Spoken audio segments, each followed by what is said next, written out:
जय हिंद दोस्तों। कैसे हैं आप सभी? आशा करते हैं आप लोग बहुत अच्छे होंगे। तैयारी आप सबकी अच्छी चल रही होगी। तो फ्रेंड्स, कुछ स्टूडेंट का क्वेश्चन था कि सर मैथ कमज़ोर है, मैथ वीक है, मैथ उतनी नहीं आती, क्या करें, कैसे करें? तो फ्रेंड्स ध्यान दीजिएगा,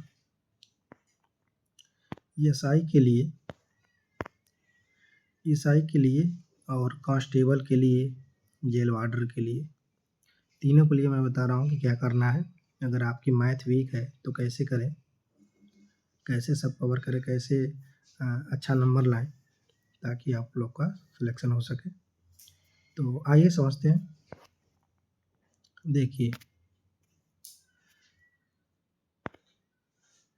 1 मिनट। देखिए, पहले देख लेते हैं यूपी एसआई के लिए। ठीक है, यूपी एसआई के लिए देख लेते हैं। देखिए, पहली बात तो यूपी एसआई के लिए मैथ कितनी आती है? 40 क्वेश्चन आती है, जिसमें से एडवांस और अर्थमेटिक दोनों होता है, यानी कि जिसमें एडवांस और अर्थमेटिक दोनों होता है। तो जिन बच्चों को एडवांस मैथ नहीं आती या फिर बहुत ही कम आती है, उनके लिए मैं बता रहा हूँ यूपीएसआई के लिए। देखिए, मैथ तो पढ़ना पड़ेगा आपको, क्योंकि इसमें 14 क्वेश्चन जो है कि सही करना होता है हर सब्जेक्ट में, यानी कि 35%। ठीक है, 14 क्वेश्चन यानी कि 35% हर सब्जेक्ट में आपको करना होता है, पास होना पड़ता है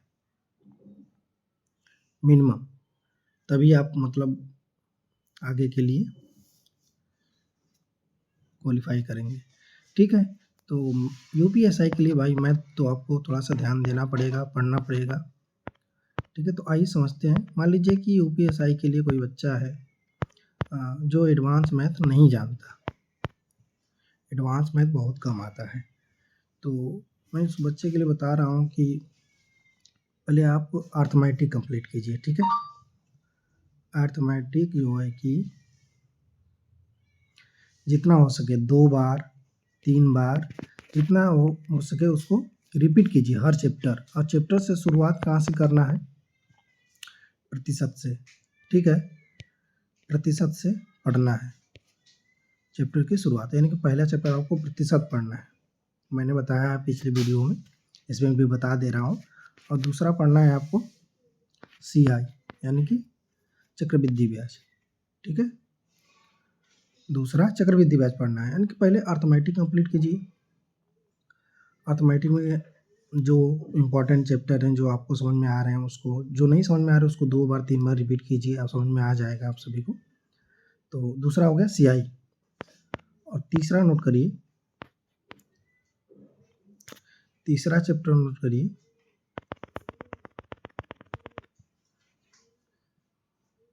तीसरा नोट करिए एसआई पढ़िए। तीसरा, चौथे पढ़िए जो किस्त वाले क्वेश्चन होते हैं वो। ठीक है, और पांचवा पे आयु पढ़ लीजिए, इसमें भी क्वेश्चन पूछता है, इसमें आपका जो है कि क्वेश्चन बन जाएगा। अच्छा, और छठा है लाभ हानि। ठीक है, लाभ हानि जो है वो पढ़िए, इससे भी क्वेश्चन बनता है। आपको अगर एडवांस मैथ नहीं आता है, अलजेब्रा है सब, चतुर्मिति वगैरह नहीं आता है, तो आप भी पढ़ सकते हैं। ठीक है, लाभ हानि हो गया।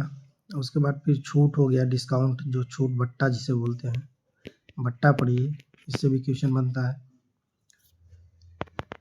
यानी कि 40 क्वेश्चन में आपका जो है कि, अब मान लीजिए कि एडवांस मैथ आपको नहीं आ रही है, तो अर्थमेटिक से आप जो है कि करीब 32 क्वेश्चन कर सकते हैं आराम से। और 32 क्वेश्चन मैथ में ठीक स्कोर है। और थोड़ा बहुत अगर आप एडवांस पढ़ रहे हैं तो आपका 35 क्वेश्चन सही हो जाएगा आराम से मैथ में।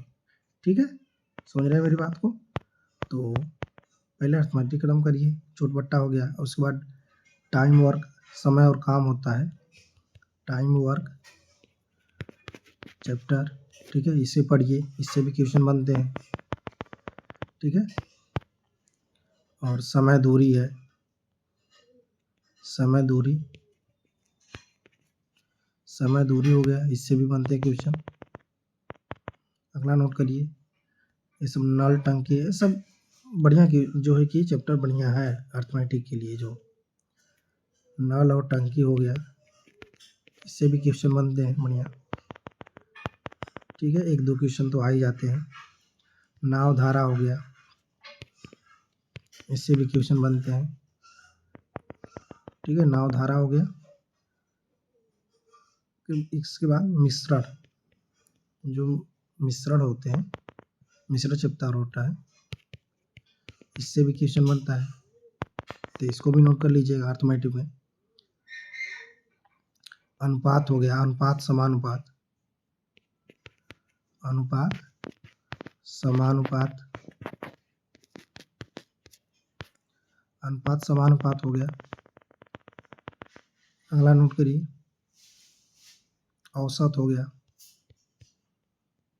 ठीक है, औसत हो गया, औसत से भी क्वेश्चन बन जाते हैं। एलसीएम एचसीएफ हो गया, इससे भी क्वेश्चन बनते हैं। ठीक है, एचसीएफ एलसीएम इससे भी क्वेश्चन बनते हैं। ठीक है, तो ये चैप्टर हो गया आपका। ट्रेन हो गया, रेलगाड़ी चैप्टर से बनते हैं, इसको भी नोट कर लीजिएगा। साझेदारी हो गया, साझेदारी जो होता है, पार्टनरशिप जो होता है चैप्टर, उससे भी क्वेश्चन बनते हैं, अच्छे क्वेश्चन। ठीक है, तो साझेदारी हो गया। एक आता है वर्गमूल, वर्गमूल, घनमूल जो होता है। ठीक है, घनमूल में इससे भी बनते हैं क्वेश्चन। तो ये सब जो अर्थमेटिक के चैप्टर हैं, ये सब मोस्ट इम्पॉर्टेंट चैप्टर है। ठीक है, बाकी आपको एडवांस मैथ नहीं आती, तो इसमें से आप लोग 2 चैप्टर, 2 3 4 चैप्टर और पढ़िएगा। पहला है जो एक आता है सरलीकरण, इसको पढ़ लीजिएगा। सरलीकरण हो गया।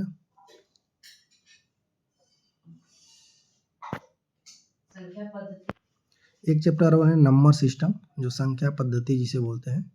ठीक है, ये भी इम्पोर्टेंट चैप्टर है, संख्या पद्धति, नंबर सिस्टम। ठीक है, इसको भी नोट कर लीजिएगा, इसको भी पढ़ लीजिएगा। संख्या पद्धति हो गया और सरलीकरण भी हो गया।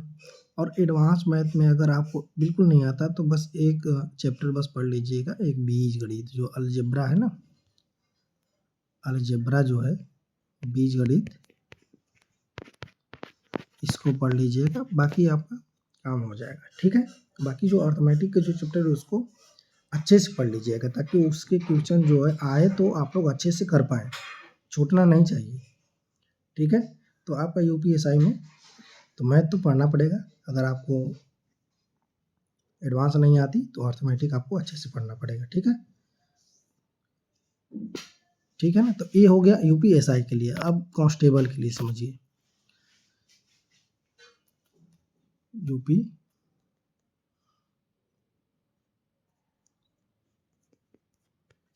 कांस्टेबल के लिए समझिए। ठीक है, ठीक है, कांस्टेबल और जेल वार्डर जो है कि सेमी सिलेबस होता है, लगभग सेमी सिलेबस होता है। ठीक है, तो कांस्टेबल के लिए उसमें ज़्यादा मैथ तो पूछी नहीं जाती, शायद 19-20 मैथ होता है, 19-20 क्वेश्चन होता है। तो इसमें आपको अगर मैथ नहीं आती है तो मेन चैप्टर है, आप लोग पढ़ लीजिए। एडवांस मैथ जो है कि आपको अगर नहीं आती तो पढ़ने की बिल्कुल ज़रूरत नहीं है। कोई एक दो क्वेश्चन आएगा, एक दो क्वेश्चन एडवांस मैथ के, तो आप उसको अगर नहीं आता तो इसके भी कर सकते हैं। बाकी रीजनिंग आपको कांस्टेबल के लिए बहुत ही इंपॉर्टेंट, क्योंकि रीजनिंग के बहुत सारे क्वेश्चन होते हैं, करीब 57-58 क्वेश्चन रहते हैं रीजनिंग के कांस्टेबल में। ठीक है, तो रीजनिंग में अच्छा स्कोर कर सकते हैं, करना पड़ेगा आपको। और हिंदी जीके है, हिंदी जीके में एवरेज रख सकते हैं। जैसे हिंदी में कांस्टेबल के लिए हिंदी में कितने आते हैं, करीब 37 आते हैं कि जो 37-38 आते हैं ऐसे करके। तो आप लोग 34 का टारगेट बनाइए हिंदी के लिए, ठीक है। हिंदी के लिए 34 क्वेश्चन का टारगेट बनाइए कांस्टेबल के लिए, ठीक है। हिंदी हो गया। जीके में जितना आप कर पाएँ, जीके में करीब 20 प्लस का ही टारगेट रखें, 20 प्लस का, जैसे 25 क्वेश्चन 25 प्लस का टारगेट रखिए जीके में कम से कम, उतना रहेगा तभी अच्छा रहेगा आपका स्कोर, ठीक है।